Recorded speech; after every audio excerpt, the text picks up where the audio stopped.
मैं आपको सुनाने जा रहा हूं अपनी मंडली के सदस्य मंजीत ठाकुर की लिखी कहानी प्रण। इस कहानी की घटनाएं सत्य हैं, लेकिन पात्रों के नाम काल्पनिक हैं। चलिए शुरू करता हूं कहानी। सितंबर की हवा में गजब की गहमा गहमी थी। एक किस्म की कसमसाहट समझिए।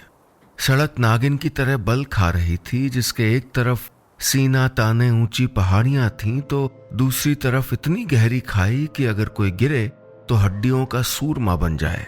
उसी पतली सड़क पर गहरे हरे रंगों के ट्रकों की कतार आ रही थी, भारतीय सेना के ट्रकों की कतार। कोई और आवाज नहीं थी माहौल में, बस ट्रकों के इंजन की आवाज। न कोई हॉर्न और न कोई और शोर। ये ट्रक भी सेना की तरह अनुशासन में सधे थे। इसी फौजी कुमुक के तीसरे ट्रक में बैठा था ठाकुर यानी Baljit Singh Thakur, second lieutenant mountain division, 3rd Madras infantry. उसकी यूनिट को सीधे सांबा सेक्टर पहुंचने का आदेश मिला था। अपनी रवानगी में जहां से भी एक काफिला गुजरा था, सड़कों के किनारे एक जैसा जय घोष मिलता। चाहे बरेली हो या मुरादाबाद, मेरठ या सहारनपुर, टनकपुर, काठगोदाम या पिथौरागढ़, हर जगह वही जय घोष। भारत माता की जय, भारत माता की जय, हिंदुस्तान जिंदाबाद। वैसे भी देश के लोगों ने जब से प्रधानमंत्री लाल बहादुर शास्त्री के जय जवान के नारे को सुना है, फौजियों को देखते ही सीधे सलामी देते हैं और कहते हैं जय जवान। अपने हाथों में हथियार थामे बलजीत सिंह ठाकुर जब भी हिंदुस्तान जिंदाबाद या भारत माता की जय सुनता, उसकी धमनियों का खून तिगुनी रफ्तार से दौड़ने लगता था। सेकंड लेफ्टिनेंट बलजीत सिंह ठाकुर की पोस्टिंग धारचूला में थी। चारों तरफ पहाड़ से घिरा धारचूला कोई 14-15 हजार फीट की ऊंचाई पर है। सन 65 की अगस्त का तीसरा हफ्ता था। बारिशों का मौसम तकरीबन खत्म हो गया था और जिधर देखिए दूर तलक बर्फ से घिरी चोटियां और उस पर अटखेलियां करते बादल के चंट शैतान बच्चों जैसे टुकड़े। लेकिन ये देखने की फुर्सत कहां थी। ये जगह थी 3rd मद्रास इन्फेंट्री के बटालियन का हेडक्वार्टर। खबर आई थी कि पाकिस्तान ने इस दफा अखनूर सेक्टर में घुसपैठ की कोशिश की है। धारचूला में इस बटालियन को लौटे ज्यादा दिन नहीं बीते थे। अप्रैल के महीने में ही पाकिस्तानी उकसावे के बाद ये बटालियन पठानकोट तक गई थी और संघर्ष विराम की खबर के बाद जून में लौटी थी। और अब एक दफा फिर 2 घंटे के भीतर निकलने का परवाना था। सेकंड लेफ्टिनेंट ठाकुर अंदर ही अंदर उबल गया था। कंपनी कमांडर के सामने तो कुछ नहीं बोला, लेकिन पेट्रोल पंप पर जब सारे साथी इकट्ठा हो रहे थे तो फूट पड़ा था। बार बार ये सब नहीं चलेगा। इस दफा आर या पार करके ही लौटेंगे इन पाकिस्तानियों से। लांसनायक BK भट्टाचार्य को 3 साल पहले चीन के साथ हुई लड़ाई की कड़वी यादें भूली नहीं थीं। ठाकुर के सामने उसने उस दिन उसी पेट्रोल पंप पर कसम खाई थी, एक बार पाकिस्तानी के छाड़ बना। ठाकुर और बाकी कई साथियों ने दोहराया, छाड़ बना। लगा जैसे लहू में उबाल आ गया हो। बलजीत सिंह ठाकुर की ये mountain division 3rd Madras infantry Pathankot पहुंची ही थी कि उसको सीधे जम्मू कश्मीर के सांबा सेक्टर भेज दिया गया। सांबा में ही ठाकुर की मुलाकात हुई थी बशीर मलिक से। मलिक कश्मीरी था और इस लिहाज से वो इस इलाके के चप्पे चप्पे को जानता था। वो सेना को राह दिखाने वाला था। सन 65 तक भारत में तकनीक पर लड़ी जाने वाली युद्ध शैली और खासकर GPS का विकास नहीं हुआ था और उस वक्त सेना के दलेर, जांबाज और बहादुर रणबांकुरों ने तकनीक से बड़ा इंसानी ताकत और बुद्धि को साबित कर दिया था। उन दिनों बशीर मलिक जैसे रास्ता दिखाने वाले लोगों की बहुत अहमियत थी। ऐसे लोगों को पगी कहा जाता था। वैसे भी तकनीक नक्शा बता सकती है, लोगों का मिजाज पढ़ना तो पगी के बस का ही है। सांबा पहुंची बटालियन का पहला काम था सांबा को सुरक्षित बनाए रखना। खुफिया खबरें थीं कि पाकिस्तानी फौज चेनाब के एक पुल पर हमला करने की योजना बना रही है। जब से ठाकुर और भट्टाचार्य को यह पता चला था कि पाकिस्तान ऑपरेशन जिब्राल्टर को अंजाम देना चाहता है, दोनों बुरी तरह भड़क उठे थे। ऑपरेशन जिब्राल्टर, जिसके तहत पाकिस्तान जम्मू और कश्मीर में घुसपैठ करके अपनी जगह बनाकर वहां के लोगों को भड़काकर अपने साथ करने की चाल चलने वाला था। सेकंड लेफ्टिनेंट ठाकुर की जिंदगी में आगे पीछे कोई नहीं था। सैनिक स्कूल से निकले इस लड़के की मूछें अभी कायदे से आई नहीं थीं और उसको सिर्फ 2 चीजों से मोहब्बत थी, एक गाढ़े दूध की चाय और दूसरा अपना वतन। एक तीसरी चीज से भी मोहब्बत थी जिसका जिक्र उसने कभी किसी से नहीं किया था और जिसका नाम उसको खुद भी मालूम नहीं था। हंसते हंसते कई दफा उसने कहा भी था भट्टाचार्य से, इस वतन के वास्ते हम जान नहीं देगा मुशाय, जान लेगा, समझा, छाड़बो ना। सांबा में ठाकुर अपने तंबू में बैठा था। बशीर मलिक और भट्टाचार्य दोनों साथ ही थे। जूते अभी उतारे ही थे जिनको न जाने कब से उतारने का मौका ही नहीं मिला था। आधे घंटे पहले ही पाकिस्तानी एयरफोर्स ने उनके बेस के आसपास कसकर बमबारी की थी। जूते हाथ में लिए बलजीत ख्यालों में डूब गया था। उसे गांव याद आ रहा था अपना, मधुपुर। गांव का पोखर, पोखर के किनारे का मंदिर, मंदिर में बजती घंटियां, उसमें जलता हुआ दिया। शाम को जब वो मंदिर में दर्शन करने जाता तो गांव की छोटी सी मस्जिद से मुअज्जिन की अजान मंदिर में ही उसे वो मिलती थी। शाम को रोज दिया जलाने आती थी। ठाकुर तो सैनिक स्कूल में पढ़ता था। अपने गांव मधुपुर कभी कभार ही जाता था। जाता भी किसके पास? दादा थे, दूसरी बड़ी लड़ाई यानी दूसरे विश्व युद्ध में लड़े थे, लेकिन 3 बरस हुए, वो भी गुजर गए। तो इन्हीं कभी कभार के दिनों में मंदिर से जब वो मिलती तो निगाहें आपस में मिलती कम, झुकती ज्यादा।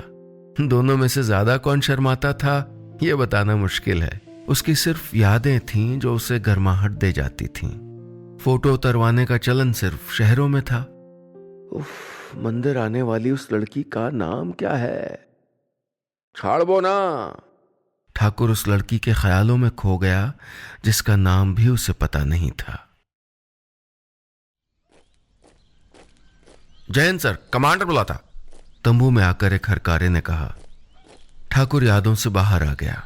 मैसेंजर को जाने के लिए कहकर वो जुराबें पहनने लगा था और जुराबें पहनते ही ठाकुर ने बशीर मलिक के सामने प्रण किया कि जिंदगी में तो अब 2 काम कर ही डालने हैं।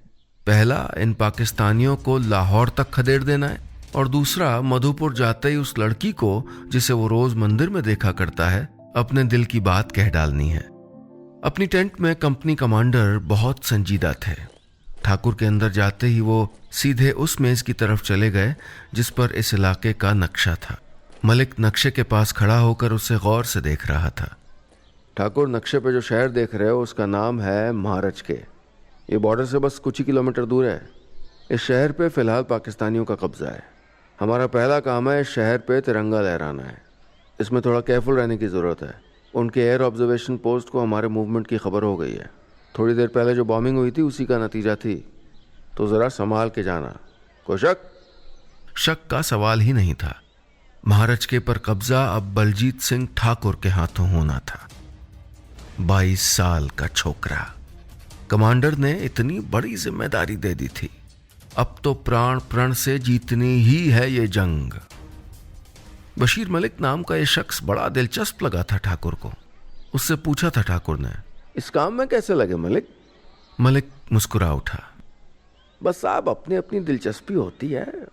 बचपन से देखता आया हूं, एक एक पहाड़, पत्थर, पेड़ सब पहचानता हूं। ठाकुर का अगला सवाल छोटा तो था लेकिन गहरा था। इधर कैसे आए? मलिक थोड़ा संजीदा हो गया। 3 पीढ़ी पहले आए थे, ढोर डंगर के चक्कर में। पहले हमारा गांव उधर था, पाकिस्तान वाले साइड में।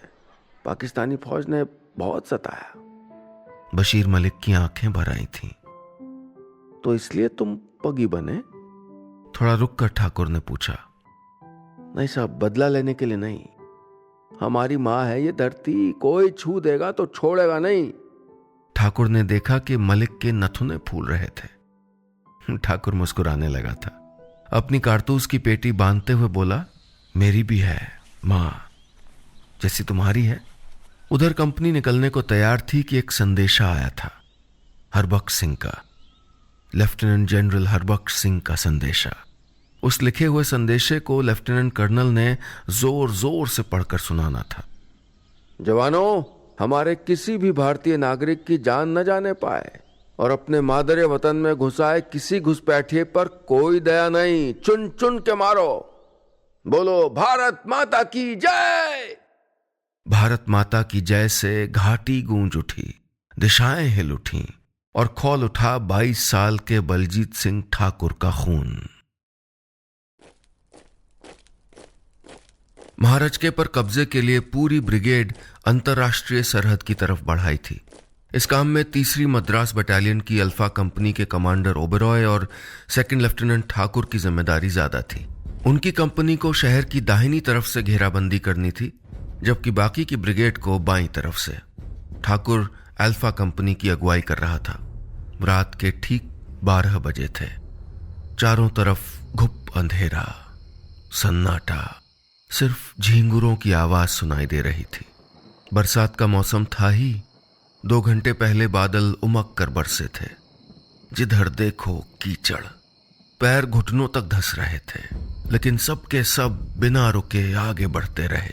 बमुश्किल 2-2.5 किलोमीटर आगे बढ़े होंगे कि अचानक चारों तरफ उजाला सा हो गया।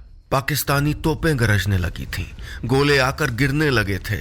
हिंदुस्तानी फौज ने तुरंत खुद को कवर कर लिया। अब तब तक आगे बढ़ना नामुमकिन था जब तक भारतीय तोपें भी पाकिस्तानी हमले का माकूल जवाब देने की स्थिति में नहीं आ जाती। पाकिस्तानी फौज के पास अमेरिकी तोप थी, 20 किलोमीटर दूर तक मार करने वाली।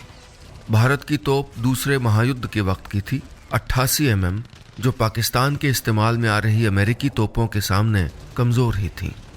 लेकिन देश के लिए लड़ने का जज्बा जो होता है ना, वो हर खरीदी हुई और ओढ़ी हुई तकनीक पर भारी पड़ता है।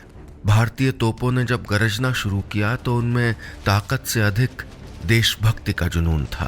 ताबड़तोड़ फौज के सब लोग ठाकुर के पास आ गए।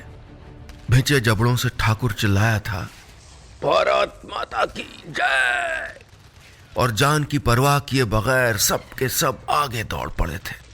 लेकिन इस वक्त तक पाकिस्तानियों ने भारतीय फौज की इस गतिविधि को परख लिया था। आगे बढ़ते ही मशीन गनों से गोलियों की बौछार होने लगी थी। सबके सब जमीन पर लेट गए।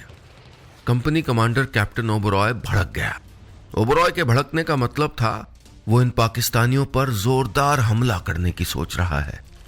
ठाकुर कुछ सोचकर सरकता हुआ कैप्टन के पास चला गया था। कैप्टन साहब क्या सोच रहे हैं? सोच रहा हूं पूरी कंपनी जाके सीधे धावा बोल दे। मैं यही बोलूंगा, तुम यही सोच रहे थे ना?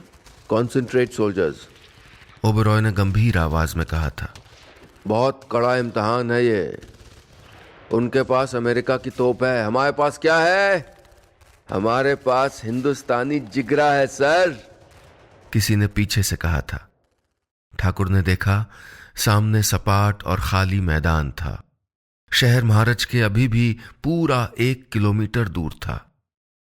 मशीनगन की भारी गोलाबारी में 1 इंच आगे सरकना मौत को दावत देना था। अब आगे कैसे बढ़ा जाए? कंपनी को आगे बढ़ाने की जिम्मेदारी ठाकुर के पास आ गई थी। कैप्टन ओबेरॉय बाकी की ब्रिगेड के साथ कोऑर्डिनेशन में लगे थे। ठाकुर के साथ रास्ता दिखाने वाला गाइड या पगी बशीर मलिक भी सरक रहा था। ठाकुर ने उसे अपने पीछे आने का आदेश दिया और सारी अल्फा कंपनी सांप की तरह रेंगती हुई आगे बढ़ने लगी थी। गरजते मेघ के बीच कभी कभार बिजली चमक जाती थी। ये पता नहीं चलता था कि कोई गोला फटा है या बादल गरज रहे हैं। पूरी कंपनी रेंगती हुई 200 गज आगे बढ़ गई थी। पाकिस्तानी फौज बीच बीच में ट्रेसर राउंड चलाती। ये आसमान में जाकर रोशनी करती है और उससे आसपास की चीजों की निगरानी की जा सकती है। भारतीय सेना 2 ट्रेसर राउंड्स के बीच में रेंग कर आगे बढ़ती और फिर सुरक्षित आड़ ले लेती थी। रेंगते हुए जवानों में न जाने कहां से बला की ताकत आ गई थी। खतरनाक गेहूं की तरह रेंगते हुए वो पाकिस्तानी घुसपैठियों पर करारा वार करना ही चाहते थे, लेकिन ठाकुर ने अपने लोगों को रोक दिया। हाराकीरी ठीक नहीं। किसी हिंदुस्तानी फौजी की जान नहीं जानी चाहिए, एक की भी नहीं। हिंदुस्तानी सेना सरकते रेंगते हुए अब जहां से गोलियों की बौछार आ रही थी वहां से महज 60-70 गज की दूरी पर ही रह गई थी। ठाकुर ने देखा, मशीन गन से गोलियों की बौछार चलाने वाले 2 पोस्ट ठीक सामने थे। दोनों पोस्टों से कुछ इस तरह से गोलियां चल रही थीं कि गोलियों की रेखा एक दूसरे को आड़े काट रही थी। इस आड़ी रेखा में आने का सीधा मतलब था मौत। बशीर मलिक के बताए के मुताबिक यह सबसे सुरक्षित रास्ता था शहर में घुसने का, लेकिन शहर में घुसने के लिए इन दोनों मशीन गनों को खामोश करना जरूरी था। इस काम को कौन करेगा? ठाकुर जानता था कि जिम्मेदारी और खतरे से भरे इस काम में एक भी चूक की गुंजाइश नहीं थी। मेरे साथ कौन आएगा? ठाकुर ने पूछा। आगे फुसफुसाहट करने का भी वक्त नहीं था। आष्टी यानी आता हूं कहकर भट्टाचार्य रेंग कर फिर ठाकुर के साथ हो गया। कैप्टन ओबरॉय ने देखा उसकी कंपनी के 2 सबसे बहादुर लड़ाके पाकिस्तानी पोस्ट की तरफ रेंगते हुए बढ़ रहे थे। ठाकुर और भट्टाचार्य रेंगते हुए ही अब पाकिस्तानी पोस्टों के काफी करीब आ गए थे। मशीन गन चलने के बाद नीचे गिर रहे कारतूसों की आवाज तक उनको साफ सुनाई दे रही थी।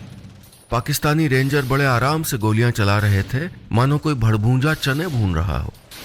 यह बात और थी कि भारतीय सेना उनकी रेंज से बाहर थी। ठाकुर ने भट्टाचार्य को इशारा किया, बढ़ो आगे। वो दोनों मशीन गन वाली पोस्टों की तरफ सरक गए। थोड़ी देर बाद 2 परछाइयां दिखी थी कैप्टन ओबरॉय को। फिर जोर का धमाका हुआ। धमाके के बाद बहुत देर तक उस धमाके की गूंज सुनाई देती रही थी। कैप्टन ओबरॉय को पहले तो लगा था कि उसके दोनों जांबाज खेत रहे थे, लेकिन धमाके के बाद से गोलियों की बाढ़ खामोश हो गई थी। पाकिस्तानी पोस्ट बर्बाद किया जा चुका था। धमाकों की आवाजें बंद हो चुकी थीं और अब सन्नाटे में मेढकों की टरटराहट और झींगुरों की आवाजें सुनी जा सकती थीं। लेकिन अभी भी एहतियात बरतना जरूरी था। धीरे धीरे पूरी अल्फा कंपनी रेंगती हुई उन दोनों पोस्टों के पास पहुंच गई। दुश्मन का कोई और निशान न देखकर भारतीय सेना की वो दिलेर कंपनी शहर में घुस गई थी। भारतीय सेना की पूरी ब्रिगेड शहर में घुसे इससे पहले शहर को कायदे से कब्जे में लेना जरूरी था। बशीर मलिक ने आकर ठाकुर को कुछ बताया था। सेकंड लेफ्टिनेंट ठाकुर अब थाने की तरफ बढ़ रहा था। उसे इस थाने से कुछ गतिविधियां नजर आई थीं। थाने के पिछले दरवाजे से वो अपने साथियों के साथ उस सड़क की तरफ बढ़ रहा था जो इस महारजके को बाकी के पाकिस्तान से जोड़ती थी। आनन फानन में सड़क पर चौकी बना दी गई। तभी ठाकुर की दाहिनी जांघ को एक गोली छूकर निकल गई थी। सीधी नहीं लगी थी गोली, पता नहीं किसी पत्थर से टकरा के आई और जांघ को चूमती हुई निकल गई। लड़ाई में किसे होश रहता है। लेकिन ठाकुर मलिक के साथ गश्त पर निकल गया। यह गश्त जगहों की कवर लेते हुए थी, मार्च पास नहीं। अंधेरे में कुछ 100-150 लोग उसे अपनी तरफ आते दिखे थे। इमारत की छत पर चढ़कर उसने पोजीशन ले ली। हल्के उजाले में लोगों के पहनावे से कतई नहीं लग रहा था कि वे लोग पाकिस्तानी फौजी हैं। सब के सब सिविलियन लिबास में थे। तभी बशीर मलिक ने कुछ इशारा कर दिया। एक सिविलियन के चोगे में से एक राइफल झांक रही थी। ठाकुर ने देखा उसके पास सिर्फ 3 गोलियां थीं। जो होगा देखा जाएगा कहकर उसने ट्रिगर दबा दी। गोली चोगे वाले के सर में लगी और वो वहीं ढेर हो गया। सन्नाटे में इस गोली की आवाज सुनते ही भारतीय फौज ने इस इलाके को चारों तरफ से घेर लिया। उन 150 लोगों में ज्यादातर पाकिस्तानी फौजी थे। शहर पर पूरी ब्रिगेड के कब्जे के बाद भाग निकलने के लिए सिविलियन लिबास में थे। बशीर मलिक की निशानदेही पर पाकिस्तानी सेना के 1200 फौजी गिरफ्तार कर लिए गए थे। सूरज उग रहा था और ठाकुर की आंखें बेहोशी में बंद हो रही थीं।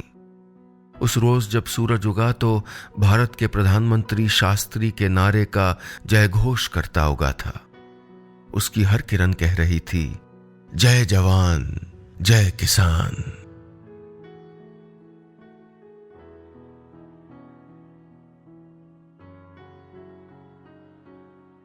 बस इतनी सी थी ये कहानी।